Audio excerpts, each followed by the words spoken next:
이 시간 은혜 받을 하나님 말씀은 신명기 33장 1절에서 5절까지 말씀입니다. 신명기 33장 1절에서 5절까지 말씀 제가 받들어 읽겠습니다. 하나님의 사람 모세가 죽기 전에 이스라엘 자손을 위하여 축복함이 이러하니라. 그가 일렀을 여호와께서 시내산에서 오시고 세일산에서 일어나시고 바란산에서 비추시고 1만 성도 가운데에 강림하셨고 그의 오른손에는 그들을 위해 번쩍이는 불이 있도다. 여호와께서 백성을 사랑하시나니 모든 성도가 그의 수중에 있으며 주의 발 아래에 앉아서 주의 말씀을 받는도다. 모세가 우리에게 율법을 명령하였으니 곧 야곱의 총회의 기업이로다. 여수론에 왕이 있었으니 곧 백성의 수령이 모이고 이스라엘 모든 지파가 함께한 때로다. 아멘. 우리 옆에 계시는 형제 자매들하고 인사 나눕니다. 한 주간 평안하셨습니까? 한 주간 평안하셨습니까?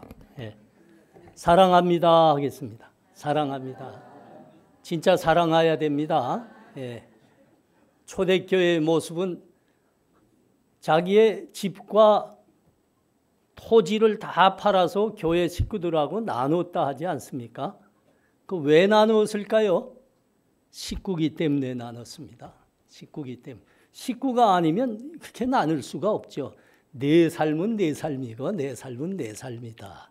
식구에는 식구입니다. 한 집에 삽니다. 교회가 그렇습니다. 식구로 다 사랑하시기 바랍니다. 세상에서 스트레스 받고 뚜껑이 열렸다가도 교회 오면 다 그 뚜껑이 고요히 닫혀져야 됩니다.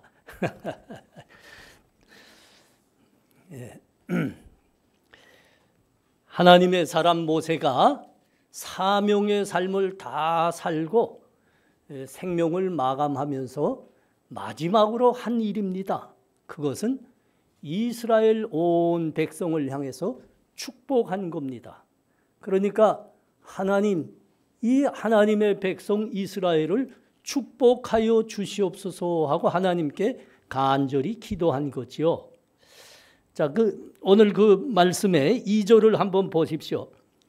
그가 일러스되 여호와께서 시내산에서 오시고 세일산에서 일어나시고 바란산에서 비추시고 1만 성도 가운데에 강림하셨고 그의 오른손에는 그들을 위해 번쩍이는 불이 있도다. 세일산, 여기 세일산에서 일어나고 바란산에서 비추셨다는 말씀이 있어요. 세일산이라는 것은 이거 다 시내산을 기준으로 해서 지금 말하는 겁니다. 세일산은 시내산에서 저 동북쪽으로 멀리 있었던 그 사해의 남부에 있는 산이 있죠. 또 바란산이라는 것은 이 시내산에서 봤을 때 저 서쪽으로 북쪽으로 쭉 올라가면 바란 광야가 있는데 거기 이제 고산지대가 있습니다. 거기를 보고 바란산이라 그랬습니다. 하나님께서 시내산에 강림하시는데 그 영광된 모습의 빛이 그 멀리까지 비쳤다는 겁니다. 하나님, 모세가 지금 마지막으로 이스라엘 백성을 향해서 축복하고 있는데 그 축복은 시내산에 강림하셨던 하나님의 영광된 모습을 회상하는 것으로부터 시작합니다.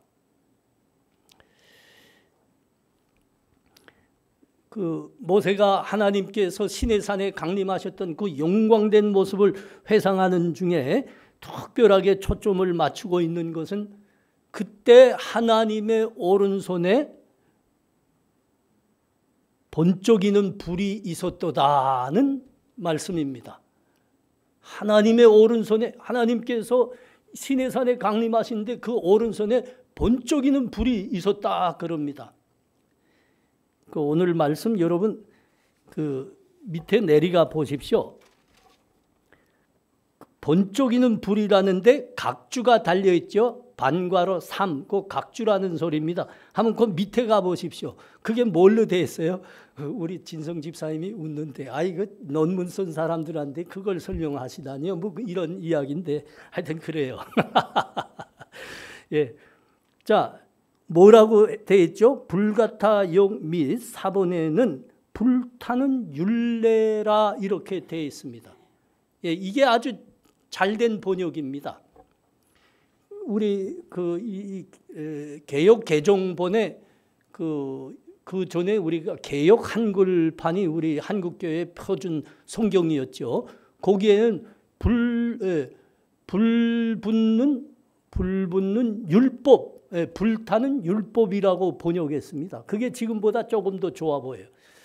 그 킹제임스 버전 등 이제 권위 있는 역본에는 불타는 율례라, 불타는 율례라 그렇게 다 번역을 했습니다. 이것이 하나님께서 시내산에 강림하시는 목적입니다. 하나님께서 시내산에 이스라엘 백성들에게 나타나시려고 강림하시는데 그의 오른손에는 불타는 율례가, 율법, 하나님의 말씀이 들려 있었다 이겁니다. 시내산에 강림하신 목적이 무엇입니까? 그의 백성에게 그러니까 말씀을 주시려고, 율법을 주시려고 강림하신 겁니다. 그런데 그 율법을 왜 불타는, 빛나는 이런 율법이라 말씀이라 이렇게 번역을 하고 있습니까? 하나님의 말씀이 우리의 믿음과 삶에서 어떤 역할을 하고 있는가, 이것을 아주 생생하게 표현하는 말씀입니다. 이스라엘 백성들이 저 약속의 땅 가나안으로 들어가기까지 40년 동안 광야에서 살았습니다. 그때 하나님, 이스라엘 백성을 하나님께서 어떻게 인도하셨다 합니까? 낮에는 구름 기둥으로, 밤에는 불 기둥으로 인도하셨습니다. 밤에 하나님께서 불 기둥으로 환하게 이스라엘 백성들이 가야 되는 길을 밝혀주셨습니다. 그래서 그들이 그 어둠 속에서 자기 갈 길을 헷갈리지 않고 고추 갈 수 있었던 겁니다. 여러분, 이것이 하나님 말씀의 본질입니다. 하나님 말씀의 역할입니다. 그래서 다윗이 그렇게 고백하지 않았습니까? 저 시편 119편에 가보면 주의 말씀은 내 발의 등이요 내 길에 무엇이라? 빛이옵니다. 이거 지금 말씀하는 겁니다. 하나님께서 그 백성의 발에 등이 되고 그 길에 빛이 되는 말씀을 주시려고 시내산에 강림하셨다. 이것이 우리 하나님의 백성들이 받은 축복 중에 축복이다. 그래서 모세가 마지막으로 생을 마감하면서 이스라엘 백성들에게 축복하는데 이 말씀부터, 하나님께서 시내산에 강림한 것부터 회상하는 겁니다. 그것이 너희에게 제일 큰 축복이었노라. 자, 3, 4절을 보십시오. 여호와께서 백성을 사랑하시나니 모든 성도가 그의 수중에 있으며 주의 발 아래 앉아서 주의 말씀을 받는도다. 모세가 우리에게 율법을 명령하였으니 곧 야곱의 총회의 기업이로다. 하나님께서 그의 백성을 사랑하신다 하십니다. 여기서 하나님께서 백성을 사랑하신다 할 때 모든 사람을 다 말하는 게 아닙니다. 여기서 조용하게 하나님이 누구를 사랑하셨나? 그의 백성, 선민 이스라엘을 사랑했다는 겁니다. 이스라엘. 자, 이 4절 말씀이 아주 귀하지 않습니까? 모세가 우리에게 율법을 명령하셨으니 곧 야곱의 총회의 기업이로다. 하나님의 말씀이 야곱의 총회의 기업이라 했습니다. 기업이란 거 다 알지요? inheritance, possession. 다 알죠? 설명 안 해도. 유산이고 재산이라는 겁니다. 하나님의 백성에게 유산과 제사는 하나님이 주신 그것은 곧 말씀이라 하는 겁니다. 말씀, 율법. 이스라엘 백성들은 430년간이나 애굽에서 노예로 살았습니다. 여러분, 노예라는 것은 아무것도 가진 게 없는 사람을 말하는 대표자입니다. 노예는 주인에게 생명이 붙들린 사람입니다. 그러므로 그에게 있는 노동력, 아니 심지어 그의 생명까지도 자기 것이 아닙니다. 노예주권입니다. 그래서 그 노예란 아무것도, 그에게는 유산, 재산 이런 거는 논할 가치도 없는, 아무것도 없는 사람이다. 그겁니다. 이스라엘 백성들에게 아무것도 없었습니다. 자, 광야 40년을 살았습니다. 광야 40년을 살았는데 여러분, 광야란 아무것도 없는 데죠. 그래서 광야입니다. 그 한자로 광자가 무슨 자입니까? 빌광자인가 넓을광자인가 하여튼 그래요. 아무것도 없어요. 그들이 어떻게 살았다고요? 40년 동안 매일 아침 하나님께서 내려주시는 만나로 살 수 있었습니다. 그러므로 그들에게는 아무것도 가진 게 없습니다. 그런 그들에게 여러분, 유일한 유산이 있다면, 유일한 재산이 있다면 무엇이었을까요? 그렇습니다. 하나님께서 시내산에 강림하셔서 그 백성들에게 주셨던 율법, 말씀이 그들의 유일한 재산이었습니다. 여러분, 그 가나안 땅으로 가고 있는 240만의 백성들의 그 모습을 여러분 한번 연상을 해 보십시오. 240만이 거대한 대오를 이어서 쫙 가고 있는데 거기에 제일 앞에 뭐가 있었을까요? 하나님의 제사장들이 언약궤를 메고 그 240만 대오의 제일 앞에서 갑니다. 여러분, 그 언약궤에는 무엇이 있었는지 다 아시죠? 예, 하나님의 십계명 두 돌판 말씀이 있었습니다. 말씀의 돌판이 있었습니다. 그 후에 무슨 만나와 그 아론의 쌍난 지팡이도 있지만 그건 부가적으로 추가된 겁니다. 그건 또 곧 없어졌습니다. 계속 하나님의 율법계가 존재하는 이상 계속 함께 그 안에 있었던 것은 하나입니다. 하나님의 십계명 말씀 두 돌판입니다. 하나님의 말씀을 상징하는 거죠. 하나님의 말씀이 그 언약궤 안에 있기 때문에 그 언약궤란 하나님 임재하는 곳이라는 상징이었습니다.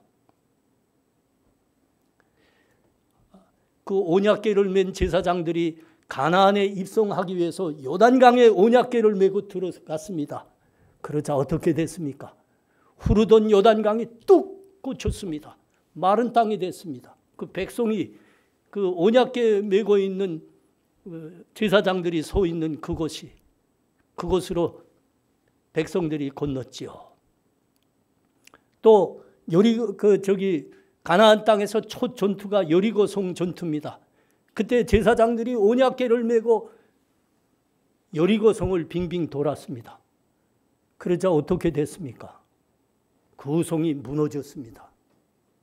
여러분, 이건 하나님이 함께 하시며 하나님이 친히 싸우셨다는 것을 말하는 겁니다. 그래서 백성이 싸우지 않았는데도 성이 무너졌고 백성들이 댐을 쌓지 않았는데도 요단강이 끊기는 겁니다. 하나님의 언약궤, 하나님의 말씀이 있는 곳에는 하나님이 임재하신다. 말씀은 곧 하나님의 임재의 상징입니다. 아니, 상징이 아니라 실제입니다. 말씀이 있는 곳에 하나님이 임재하십니다. 함께 하십니다.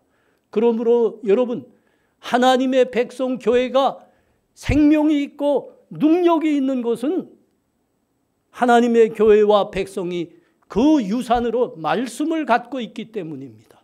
말씀을 갖고 있기 때문에. 말씀이 있는 곳에는 하나님이 임재하시는 겁니다.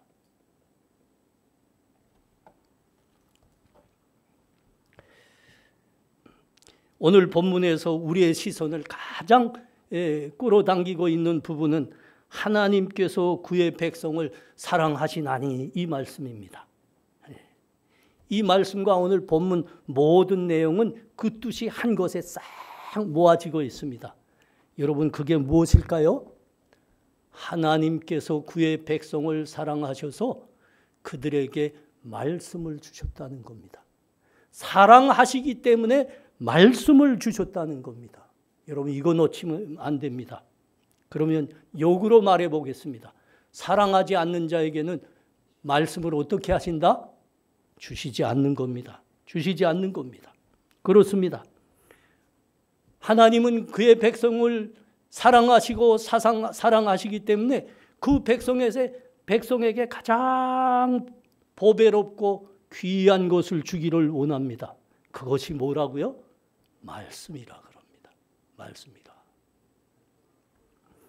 말씀이 하나님 백성들에게는 하나님께서 그들을 사랑하셔서 주신 가장 보배롭고 가장 귀하고 가장 비싼 재산입니다. 유산입니다. 여러분 요한복음 6장에는 아주 귀한 말씀이 있어요. 66절에서 68절 한번 보십시오. 이렇게 돼 있습니다. 그때부터 그의 제자 중에서 많은 사람이 떠나가고 다시 그와 함께 다니지 아니하더라. 예수께서 12제자에게 이르시되 너희도 가려느냐? 시몬 베드로가 대답하되 주여 영생의 말씀이 주께 있사오니 우리가 누구에게로 가오리까? 원래 예수님 따르는 제자들이 이 12명 말고 꽤 됐습니다. 전도하러 내보내실 때는 몇 명까지 있었다고요? 70명 있었다 하는데 사실은 더 됐을 겁니다. 근데 어느 날 그 제자들에게 주님께서 말씀하셨습니다. 내 말을 잘 듣거라. 우리의 믿음이란 생명의 믿음인데 이것은 육체 생명의 육체에 먹고 사는 거하고는 별로 상관이 없는 것이니라. 이 믿음을 붙든 자는 십자가의 고난도 각오해야 하느니라. 이렇게 말씀하신 겁니다. 그러니까 그 70명이 넘던 그 제자들 막 따라다니던 그 제자들이 이 말씀을 듣고 실망을 했거든요. 아니 우리의 먹고 사는데 별로 도움이 안 된다고 하면 아니 이거 우리가 헛것을 따라다닌 게 아니요. 우리가 왜 따라다니지? 그래서 다 달아나 버렸습니다. 이 말씀 듣고 다 달아났어요. 그래서 예수님이 12만 남았는데 그 12에게 물었죠. 너희도 가려느냐? 베드로가 대답했습니다. 역시 베드로입니다. 베드로가. 주님 우리는 절대 가지 않습니다. 우리 주님께 영생의 말씀이 있습니다. 그러니 우리가 누구에게로 가겠습니까? 우리 가지 않습니다. 이게 귀한 믿음입니다. 이런 귀한 믿음. 왜 가지 않는다고요? 다른 사람들은 육신에 유익이 없다고 다 달아났는데 왜 가지 않았다고요? 생명의 말씀이 주께 있습니다. 우리는 가지 않습니다. 그것 때문에 안 갑니다.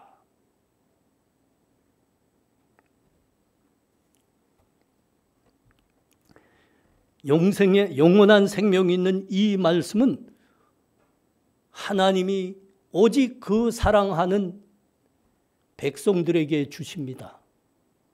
사랑하지 아니하시면 주지 않는다 이 말씀입니다. 여러분 이병철 회장님 아시죠? 삼성그룹 창업자입니다. 이 회장님께는 세 아들과 세 딸이 있었어요. 딸 이름은 잘 기억이 안 나는데 아들 이름 세 명은 내가 잘 기억합니다. 첫째 맹이, 둘째 창이, 셋째가 건이, 이건희 전 회장이죠.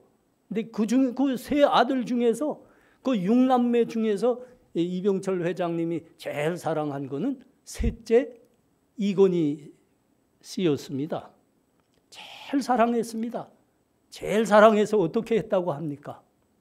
자기의 재산 중에서 제일 크고 비싼 삼성전자를 물려줬습니다. 이게 제일 컸습니다. 제일 비싼 거였습니다. 여러분 하나님께서 왜 그 사랑하는 사람들에게 말씀을 유일한 유산으로 넘겨주셨을까요? 말씀만이 너희의 재산이라 하셨을까요? 사랑하시기 때문입니다. 그리고 그 말씀이 가장 보배로운 것이고 가장 가치 있는 것이고 가장 비싼 것이기 때문입니다. 그래서 그 사랑하는 자들에게 하나님은 가장 비싸고 가장 가치 있고 가장 보배로운 말씀을 유산으로 주시는 겁니다. 그래서 사랑하지 않는 자에게는 주지 않는 겁니다. 왜 안 줄까? 이병철 회장이 어떻게 했을까? 이거 비교해 보면 아는 거예요. 요한복음 3장이 뭐라고 말씀하셨죠? 하나님이 세상을 이처럼 사랑하사 독생자를 주셨으니 이는 그를 믿는 자마다 멸망하지 않고 영생을 얻게 하려 하심이니라 그랬습니다. 근데 하나님께서 그 백성을 구원하시려고 예수 그리스도를 주셨다 하시는데 이 예수 그리스도를 요한복음의 제일 첫 말씀에는 뭐라고 말씀하시죠? 태초에 말씀이 계시니라. 이 말씀이 하나님과 함께 하셨으니 이 말씀이 곧 하나님이시니라. 여러분, 예수 그리스도가 곧 성자 하나님이 곧 말씀이라 하시는 겁니다. 이전 말씀들이 서로 엮어지죠? 엮어지죠. 그렇습니다. 하나님이 말씀입니다. 예수 그리스도가 말씀입니다.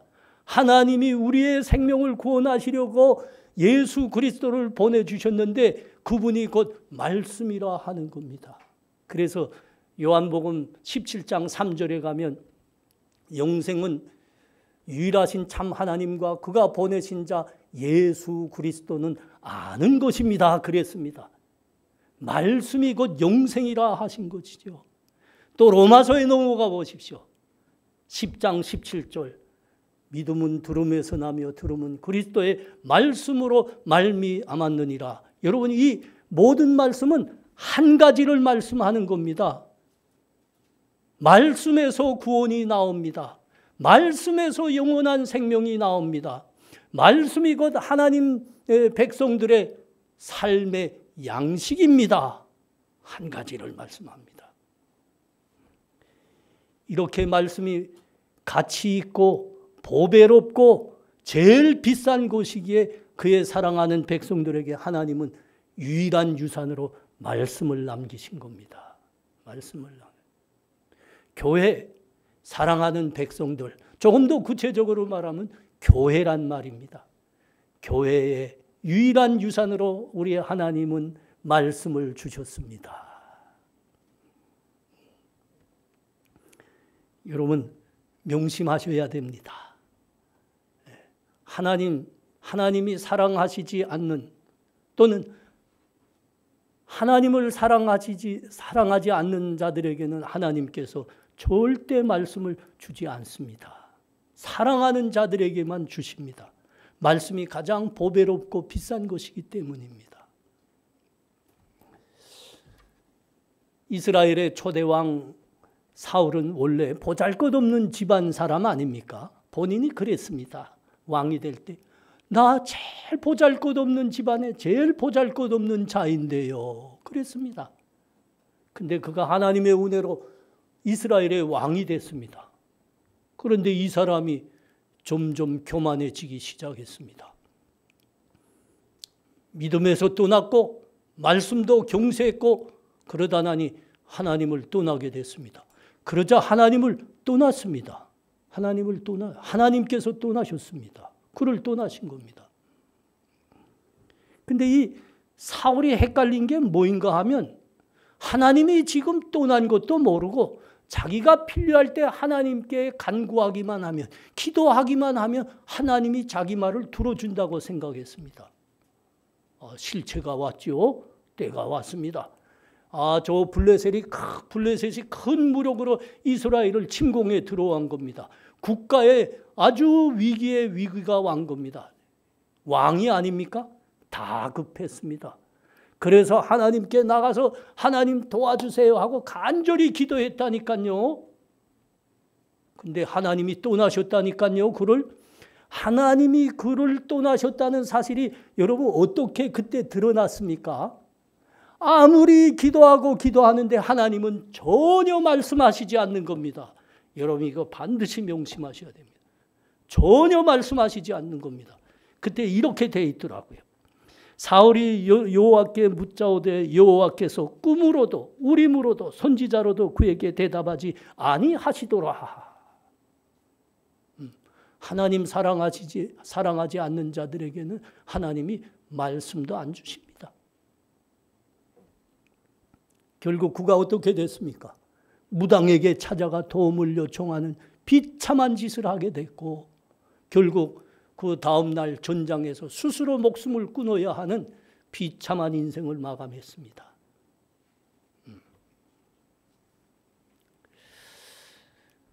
우리 사랑하는 성도님들, 하나님께서 그의 사랑하시는 백성들과 교회에 가장 보배로운 말씀을 유산으로 주셨습니다.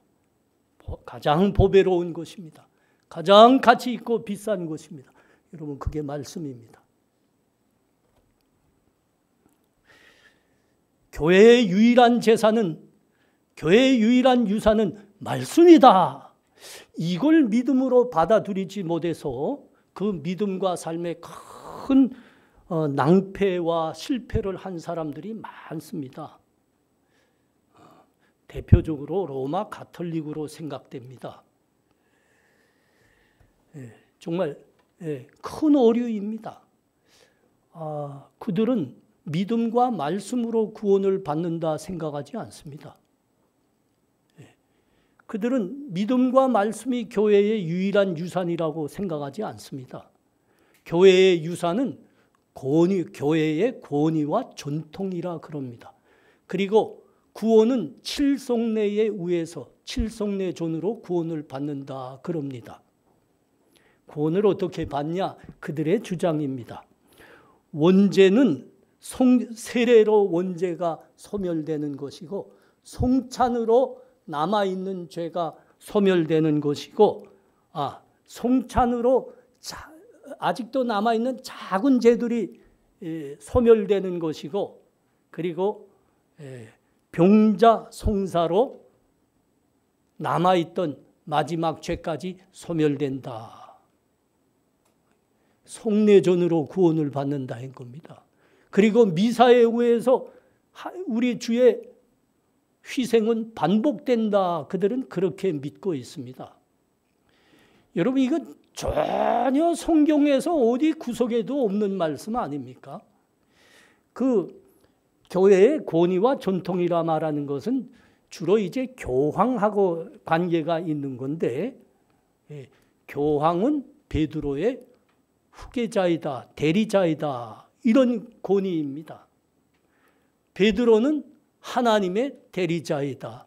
그런 권위이고 전통입니다. 그러니까 이게 말이 좀 복잡하게 꼬였지만 이게 무슨 말이에요?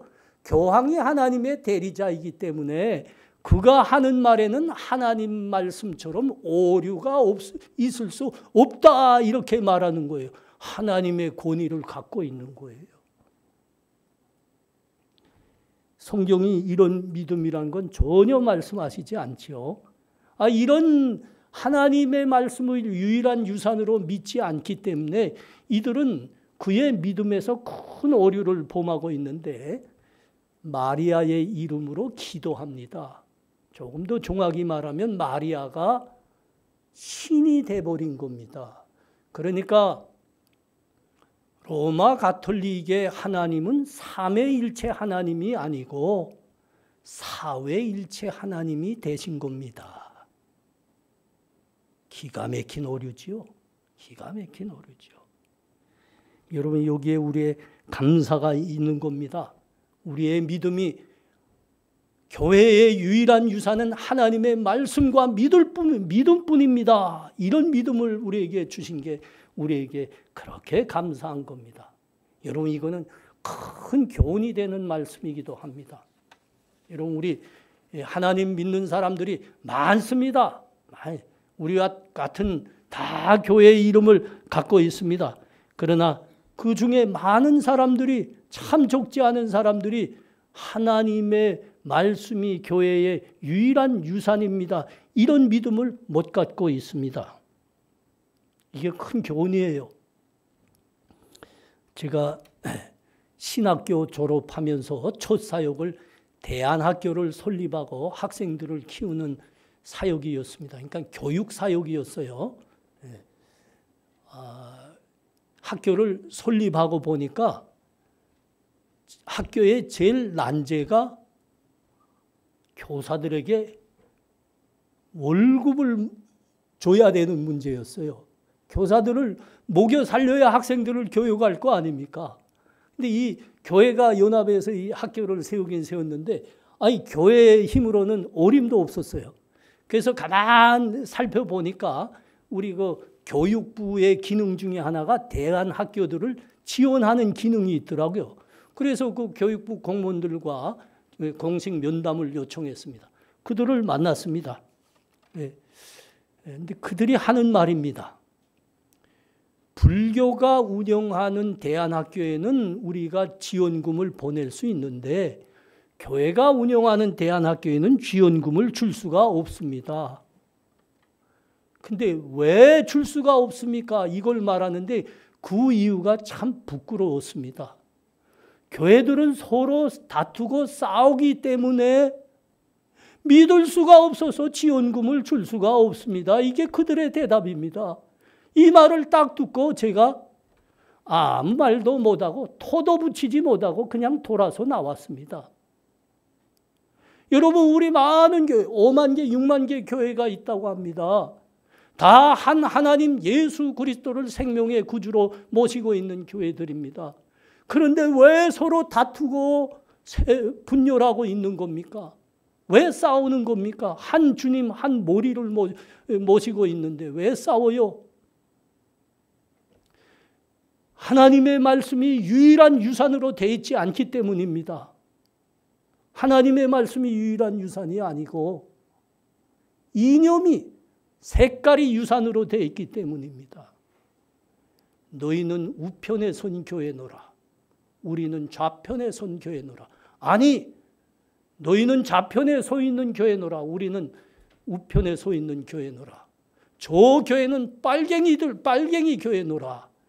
여러분, 이게 얼마나 부끄러운 말씀입니까? 우리 하나님이 유일한 유산으로 주신 그 말씀에는 그런 게 없지 않습니까? 하나님께서 허락하신 말씀을 유일한 교회의 유산으로 붙들고 있었다면 어찌 이런 수치스럽고 부끄러운 일이 있을 수 있단 말입니까? 제가 이 말씀을 깊이 묵상하면서 기도하며 우리 교회를 생각해 보니까 우리 교회가 참 자랑스러워요. 우리 교회는 참 멋진 교회입니다. 왜 멋진 교회입니까? 우리 교회는 진짜 믿음과 말씀만을 유일한 교회의 유산으로 붙들고 있는 교회가 맞더라고요. 여러분, 그 사람이 누구라 할지라도 이 강단에서 하나님의 말씀이 아닌 것을 발언할 때는 그건 하나님의 강단에서 허락되지 않은 말입니다. 우리 교회의 유일한 유산은 하나님의 말씀일 뿐입니다. 우리는 당당히 그렇게 말하고 그렇게 믿음 붙들고 있지 않습니까? 우리 다 경험했잖아요. 얼마나 멋있어요. 명심하세요. 그가 누구든 이 하나님의 말씀 선포되는 이 강단에서는 오직 교회의 유일한 유산인 말씀만이 설파되고 강론되어야 됩니다. 그가 누구든 허락되지 않습니다. 우리 교회가 멋지서요. 사도 바울이 간절히 외쳤다고요. 이 집은 살아계신 하나님의 교회여 진리의 기둥과 톤이라. 다시 명심하세요. 이 집은 살아계신 하나님의 교회여 진리의 기둥과 톤이라. 오직 하나님의 말씀만이 교회의 유일한 유산입니다. 기둥이고 토입니다.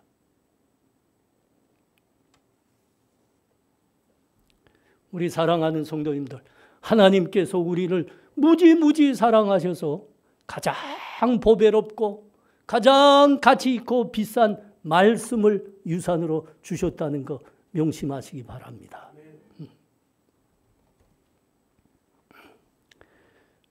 말씀이 있는 자에게는 하나님도 계십니다. 말씀이 있는 자에게는 복과 인생의 승리가 함께합니다. 말씀이 없는 자에게는 하나님도 없습니다.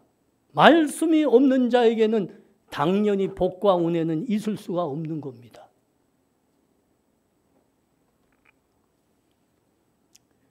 베드로와 그 친구들이 어느 날 바닷가에서 고기 잡고 있지 않았습니까? 밤새 잡았습니다. 그런데 한 마리도 못 잡았어요. 호탕쳤어요. 그래서 지친 몸으로 바닷가에서 군무를 싣고 있는데 예수님께서 그들에게 오셨습니다. 그리고 말씀하셨습니다. 저기 깊은 곳에가 그물을 던지거라. 그러면 고기가 잡히리라. 그때 베드로가 한마디 했습니다. 우리가 밤새 잡았지만 호탕을 쳤습니다. 베드로의 이 말에는 사실은 가시가 좀 돋쳐 있는 말이에요. 이게 무슨 말인가 하면, 여보시오 선생, 우리는 어부요. 이 바닷가에서 잔뼈가 굵었단 말이요.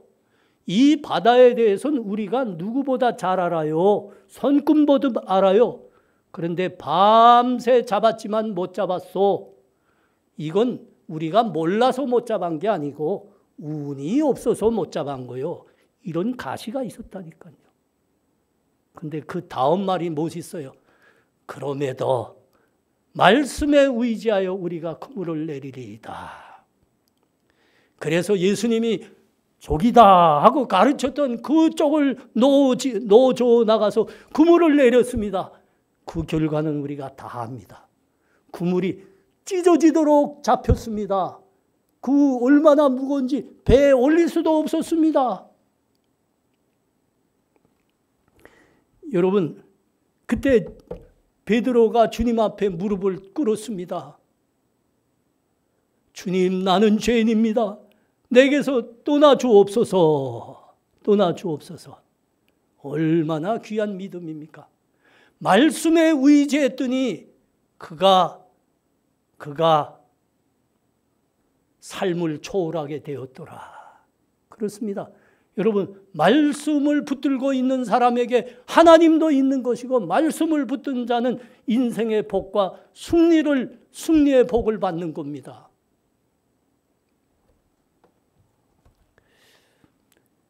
세계적으로 최고 부자 록펠러가 그 미국에서 스탠다드 오일을 운영할 때입니다. 그 스탠다드 오일이 그때 한창 해외 시장을 개척하고 있었습니다. 그 해외 시장 개척팀에 하나님을 잘 섬기는 믿음의 사람이 한 사람이 있었습니다. 이 사람이 임원이죠. 이 사람이 어느 날 매일 아침 성경을 보고 있었습니다. 그날 아침도 성경을 보고 있었는데 출애굽기 2장을 보고 있었습니다.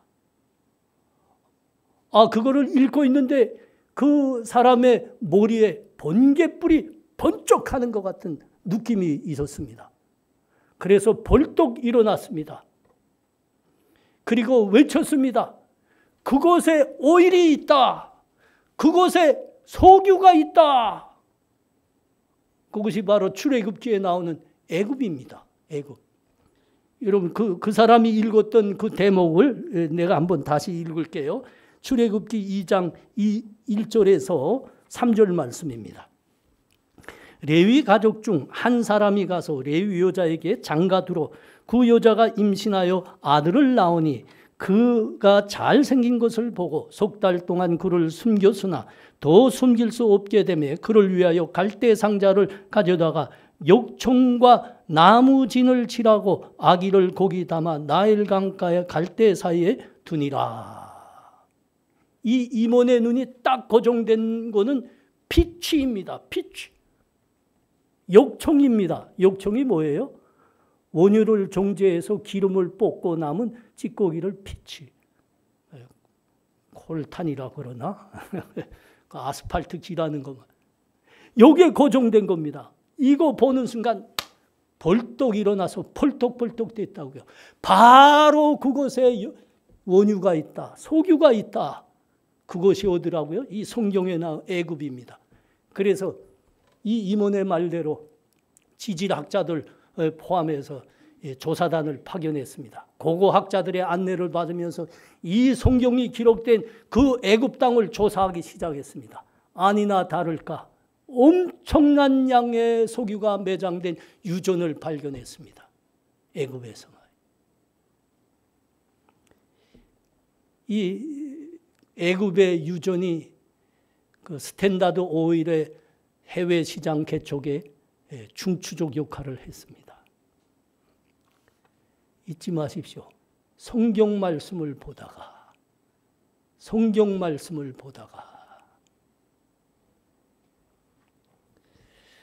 하나님이 교회에 주신 유일한 유산은 믿음과 말씀입니다. 말씀이 있는 자에게는 하나님도 있습니다. 말씀이 있는 자에게는 인생의 복과 승리가 함께하는 겁니다.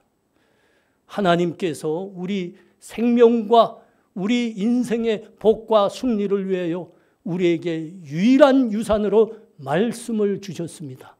이 말씀을 사랑하심으로 생명을 간직하고 하나님께서 우리들을 위해서 예비한 복과 승리를 다 누리시는 우리 복받은 성도님들 되시기 바랍니다.